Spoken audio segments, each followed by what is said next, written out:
기독교 대한하나님의 성회가 정기총회에서 대표총회장 제도를 없애고 본격적인 통합체제로의 변화를 결의했습니다. 여의도 순복음교회가 창립 65주년을 맞아 기념 학술제를 개최했습니다. 감리교 신학대학교가 미래교회와 신학을 주제로 한 국제학술대회를 개최했습니다.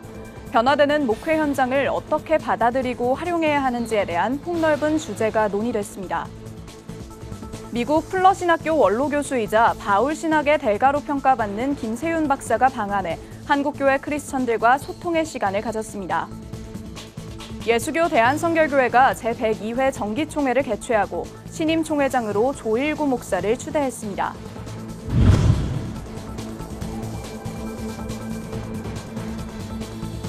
시청자 여러분 안녕하십니까? 구TV 뉴스입니다. 기독교 대한하나님의 성회 정기총회가 전남 여수에서 개최됐습니다. 기아성은 이날 지난 5년간 운영해온 통합총회 체제를 본격적인 단일교단으로 변경하는 헌법 개정을 결의했는데요. 따라서 조직 체계도 달라지게 됩니다. 또 여성 목사 안수 기간을 남성 목사들과 동일하게 맞추기로 했습니다. 보도에 김혜인 기자입니다. 기독교 대한하나님의 성회 제72차 정기총회가 전라남도 여수에서 개최됐습니다. 기아성 초대교회가 전라남도에서 시작됐다는 의미를 담은 장소 선정입니다. 이날 총회에는 대의원 포함 1,000명이 넘는 교단 목회자들이 참석한 가운데 올해 목사 안수를 받는 여성 목회자들이 대거 참석했습니다. 기아성 이영훈 대표 총회장은 개회예배 설교에서 하나님과의 첫사랑을 회복해 기아성이 대한민국의 화합에 앞장설 수 있도록 해야 한다고 전했습니다. 우리 기아성 교단이 잿더미가 된 우리 한국 전쟁 더 마지막 자락에 시작되겠다는 얼마나 공부짓고 하나님을 달랐는지 모르겠습니다. 우리보다 통해잡아가고 배기하고 다시 우리가 첫사랑을 하고 성령을 충만함 받을 때 하나님의 놀라운 역사가 우리 교단의 대한민국에 일어날 줄로 믿습니다. 개회 예배 후 이어진 정기총회는 대의원만 참여한 채 비공개로 진행됐습니다. 총회는 언론의 취재도 불허하면서까지 극도로 보안에 신경 쓰는 모습을 보였습니다. 총회에 따르면 대의원들은 기아성 여의도 순복음총회와 서대문 총회의 진정한 통합을 기념하며 대표총회장 제도를 없애기로 결의했습니다. 대표총회장과 총회장 2명이 4년 임기를 이어가는 제도를 2년 임기 단일 총회장 체제로 전환한 것입니다. 대표총회장 제도는 없어지고요. 이제 두 교단이 하나가 됐기 때문에 한 명의 총회장으로 2년 후부터는 이 1인 체제로 갑니다. 이에 따라 현재 이영훈 대표 총회장 체제는 2년을 더 유지하다 2026년 총회부터 단일 총회장 체제로 바뀌게 됩니다. 2년간의 총회장에는 정동균, 김봉준 목사가 선임됐습니다. 기아성은 또 여성 목사의 안수 기간도 앞당기기로 했습니다. 남성의 경우 3년, 여성은 10년간 전도사 사역을 거친 뒤 목사 안수를 받을 수 있도록 한 교단 헌법을 여성 5년으로 개정했습니다. 남녀 전도사 사역 기간의 차이는 군입대 기간 2년을 감안했다는 설명입니다. 우리 기아성이 이번에 특별히 결정된 것은 헌법 개정과 함께 여성 목회자에게 남자와 동일한 권한을 준 것입니다. 남자와 동일하게 목사 안수를 받도록 해서 남자가 3년 후에 목사 안수를 받게 된 것은 여자는 5년으로 정했습니다. 동일한 권한을 줘서 이번에 여성 목회자가 한 50명 이상 배출되게 됩니다. 여성 목사 47명의 안수식은 25일 여의도 순복음교회 대성전에서 열립니다. 여성이라는 이유로 목사 안수를 받지 못했던 사역자가 대거 안수 대상에 포함돼 교단 결의에 대한 수혜를 받게 됐습니다. 한편 이날 정기총회엔 여수시장을 비롯해 대한예수교 장로회 통합, 합동, 백석의 각 총회장과 기독교 대한감리회 감독회장이 영상 축사를 보내며 기아성 총회 개최를 축하했습니다. 구TV 뉴스 김혜인입니다. 여의도 순복음교회가 창립 65주년을 맞아 기념 학술대회를 열었습니다. 국내외 신학자들이 한자리에 모여 한국교회의 부흥 역사와 미래를 논의했습니다. 장세인 기자의 보도입니다. 23일 여의도 순복음교회 바울성전에서 교회 창립 65주년과 한세대학교 개교 70주년을 기념하는 학술제가 열렸습니다. 부흥의 역사와 미래라는 주제로 진행된 이번 학술제에는 여의도 순복음교회 국제신학연구원 주최로 국내외 신학자들이 모여 한국교회의 부흥에 대해 깊이 있게 논의하는 시간을 가졌습니다. 부흥의 역사와 미래라는 주제로 개최되는 오늘 기념 학술대회는 여의도 순복음교회와 한세대학교가 걸어온 길을 기념하고 더 나아가 앞으로 두 기관이 나아가야 할 미래의 비전을 논의하는 뜻깊은 자리가 될 것입니다. 부흥의 미래를 주제로 발표한 미국 에모리 대학교 종교역사학 김엘렌 교수는 1973년 빌리그레암 전도대회 이래로 여성들의 영성이 한국의 부흥운동에 끼친 영향을 강조했습니다. 그러면서 여의도 순복음교회에서 올해 여성 목사 안수식을 진행하는 것과 같이 한국교회의 부흥에 여성들이 영적인 힘을 다시 한 번 더할 수 있도록 사회 구조적인 기회를 만들어야 한다고 말했습니다. If Korean women were the, quote, 민중, who experienced the power of revival in their humble circumstances in the 1970s, then for us to continue to think about the future of revival, it means that the power of revival has to continue to touch and impact the lives of everyday women here in Korea and throughout the world. 부흥의 역사를 주제로 발표한 연세대학교 민경배 명예교수는 1970년대 후반에 여의도 순복음교회가 급격하게 성장한 것을 언급하며 당시의 성령 대부흥이 교회사적으로 지닌 의미를 짚었습니다.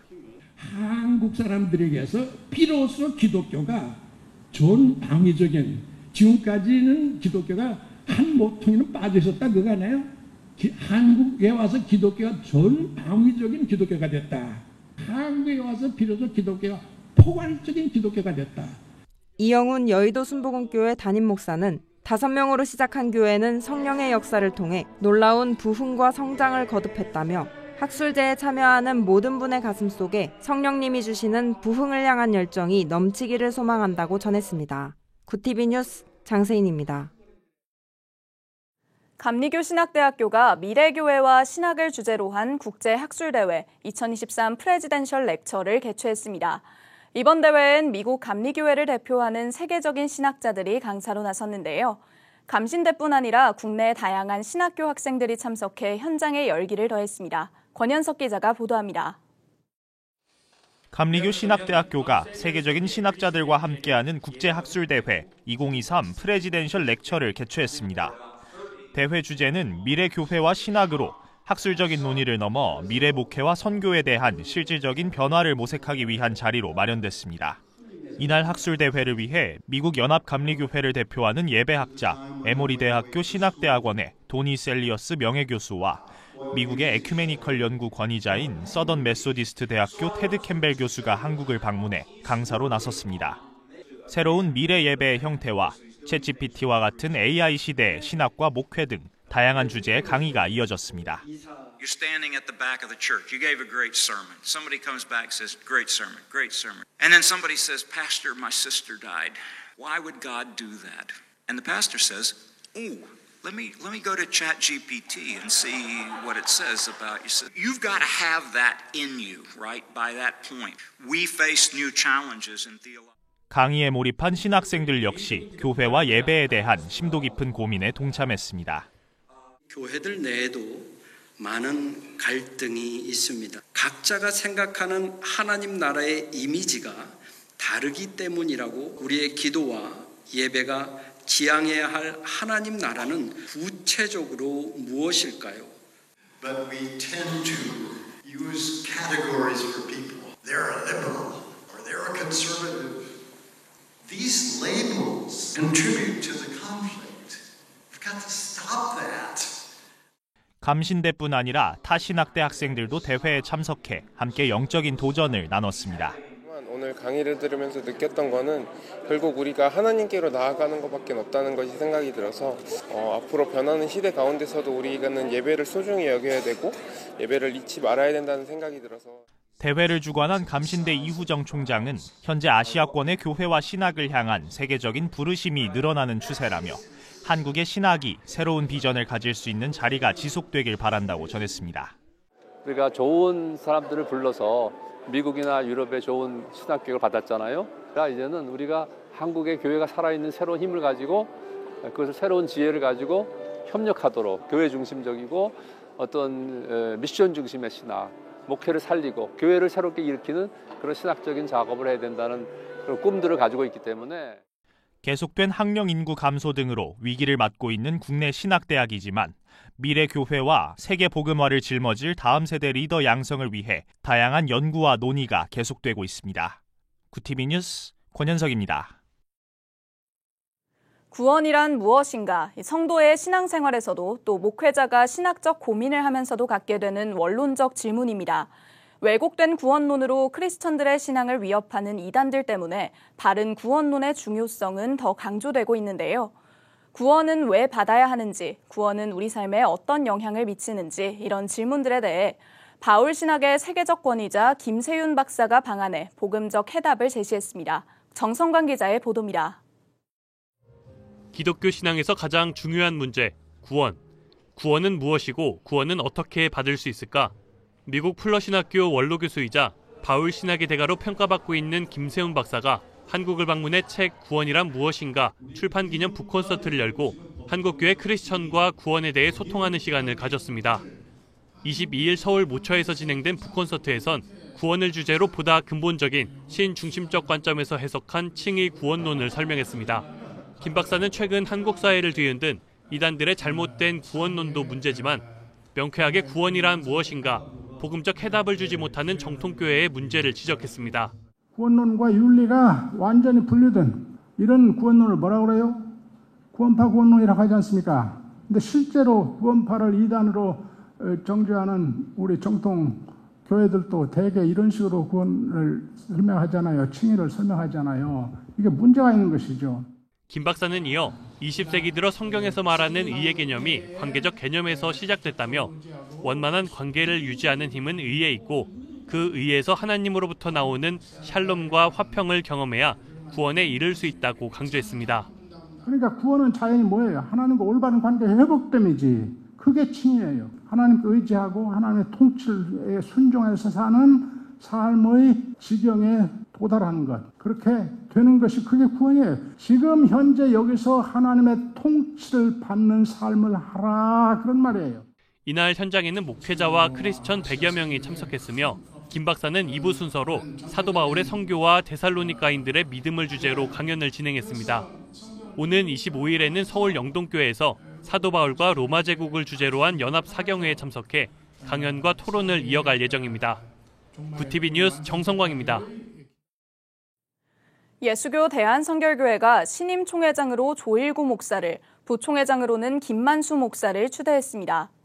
예성은 22일 성결대학교 예성 80주년 기념관에서 성결인이여 빛을 발하라는 주제로 제102회 정기총회를 개최하고 새로운 임원을 선출했습니다.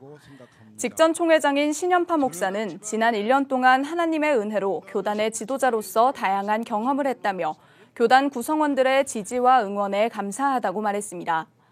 조일구 신임 총회장은 급변하는 시대사조와 혼탁한 정치 현실에서도 교단은 거센 풍파를 헤치고 지금까지 성장해왔다며 세속화에 물들지 않는 성경적 교단을 만드는 데 최선을 다하겠다고 밝혔습니다. 백석대학교가 지난 20일부터 이틀간 강원도 영월군 스포츠파크 실내체육관에서 제2회 백석대학교 총장배 전국 태권도 격파대회를 개최했습니다.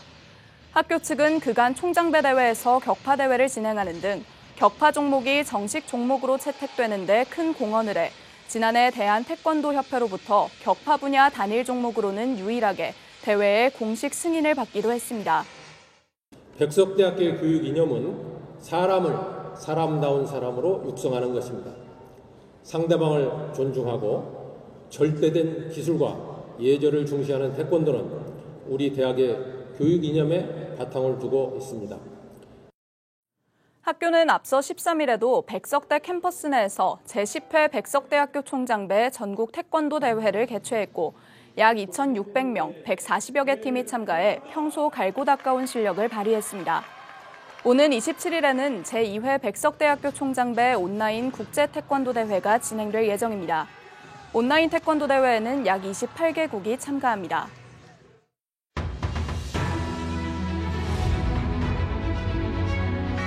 오늘의 이슈 포커스입니다. 채점도 하지 않은 600여 명의 국가 자격 시험 답안지가 공공기관의 실수로 파쇄되는 어처구니 없는 사고가 발생했습니다. 23일 한국산업인력공단에 따르면 지난달 23일 서울 은평구에 있는 연서중학교에서 시행된 2023년 정기기사 산업기사 제1회 실기시험의 필답형 답안지가 파쇄된 것으로 확인됐습니다. 시험 종료 후 약 609명분의 답안지는 포대에 담겨 공단 서울 서부지사로 운반됐는데 이후 인수 인계 과정에서 착오가 발생해 이 포대는 공단 채점센터로 옮겨지지 않고 파쇄된 것으로 조사됐습니다. 결국 전국에서 이 시험을 본 약 15만 명 가운데 609명이 재시험을 봐야 할 상황에 놓였습니다. 공단은 609명 전원에게 연락해 사과하고 후속 대책을 설명할 예정입니다. 한국형 발사체 누리호가 23일 하늘을 바라보며 발사대에 우뚝 섰습니다. 과학기술정보통신부와 한국항공우주연구원은 이날 오전 11시 33분 전남 고흥군 나로 우주센터에서 누리호 발사대 기립 및 고정 작업이 완료됐다고 밝혔습니다. 발사일인 24일 오후에 누리호 발사관리위원회를 열어 발사 가능 시간 등을 종합 검토해 발사 시각을 결정할 예정입니다. 별다른 문제가 없다면 발사는 24일 오후 6시 24분에 이루어질 전망입니다. 간호법 제정을 둘러싼 의료 직역 간 갈등이 진료보조인 PA 간호사 논쟁으로 확대될 조짐을 보이고 있습니다. 대통령의 간호법 거부권 행사에 반발한 간호사들이 업무에 의료 행위를 하지 않겠다는 준법 투쟁에 나선 것을 계기로 필수 의료 인력 부족 사태 속에서 PA 간호사들의 역할 문제가 화두에 올랐습니다. 23일 보건의료산업 노동조합에 따르면 전국 PA 간호사는 10,000명 이상으로 추정되는데 이에 반발한 간호사들이 진료 보조를 불법으로 규정하고 준법 투쟁에 돌입하겠다고 선언했습니다. 간호협회는 불법 의료행위 리스트를 만들어 의료기관에 배포하고 신고도 받고 있습니다. 이에 보건복지부는 간호협회가 리스트에 적시한 의료행위를 불법으로 단정할 수 없다고 보도자료를 내 논란은 계속될 것으로 보입니다. 올여름 우리나라는 평년보다 더울 것으로 보입니다. 기상청은 23일 발표한 3개월 전망에서 6월에서 8월의 기온이 평년과 비슷하거나 더 높을 확률이 각각 40%이고 평년보다 낮을 확률이 20%라고 밝혔습니다. 기상청은 서아시아 지역의 눈덮임이 평년보다 적어 한국 부근에 고기압성 순환이 형성되면서 기온이 오를 것으로 봤습니다. 또 온난화도 기온 상승의 원인으로 지목됩니다. 최근 50년 동안 6월 평균 기온은 1.4도 상승했고 7월과 8월 평균 기온도 각각 0.9도 올랐습니다.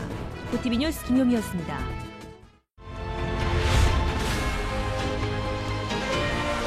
고티비 월드와이드입니다.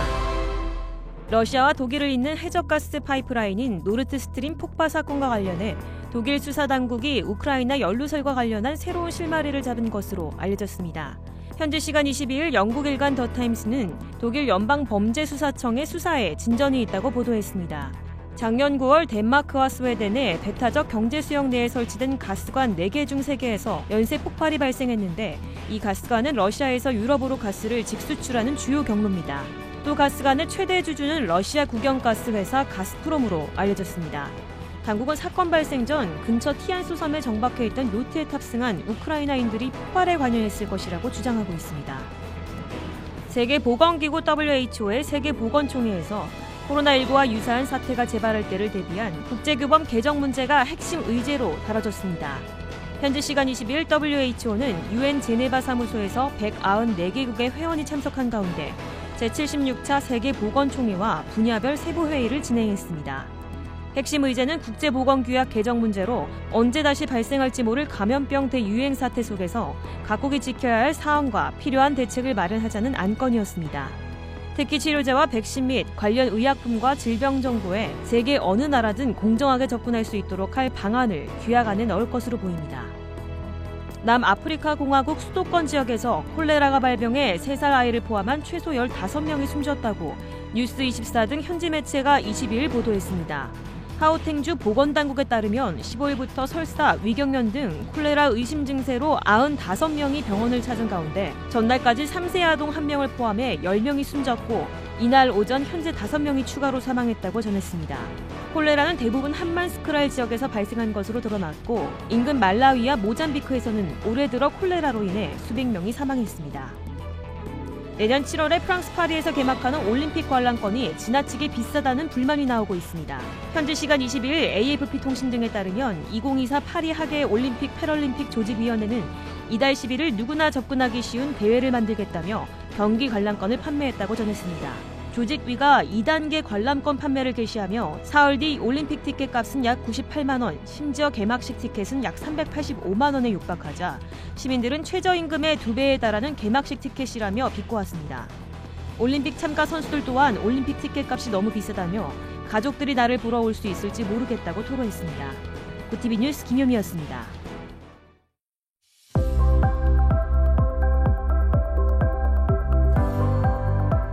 내일은 전국이 대체로 맑은 가운데 초여름 날씨가 이어지겠습니다.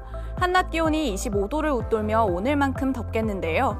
한편 대기가 정체되어 황사가 남아있겠습니다. 수도권과 남부 지역의 미세먼지 농도는 나쁨 수준까지 오르겠습니다. 마스크 착용 잘해주시는 게 좋겠습니다. 이어서 전국 날씨입니다. 내일 한낮 최고 기온은 서울과 강릉 27도, 대전 28도가 예상됩니다. 남부지방의 경우 대구와 광주 27도, 부산은 23도를 보이겠습니다. 날씨였습니다. 누리호가 다시 일어섰습니다. 3차 발사는 진짜 위성을 싣고 우주로 날아오르는 사실상 첫 번째 실전 발사인데요. 임무를 가지고 우주 궤도로 가는 목적이 있는 위성을 전부 우리 기술로 쏘아 올리는 큰 의미가 있습니다. 목표한 시간에 발사가 이뤄질지는 지켜봐야겠습니다만 이번 발사 성공으로 우주 강국에 도약할 수 있길 기원합니다. 이상으로 뉴스를 마칩니다. 함께해 주신 여러분 고맙습니다.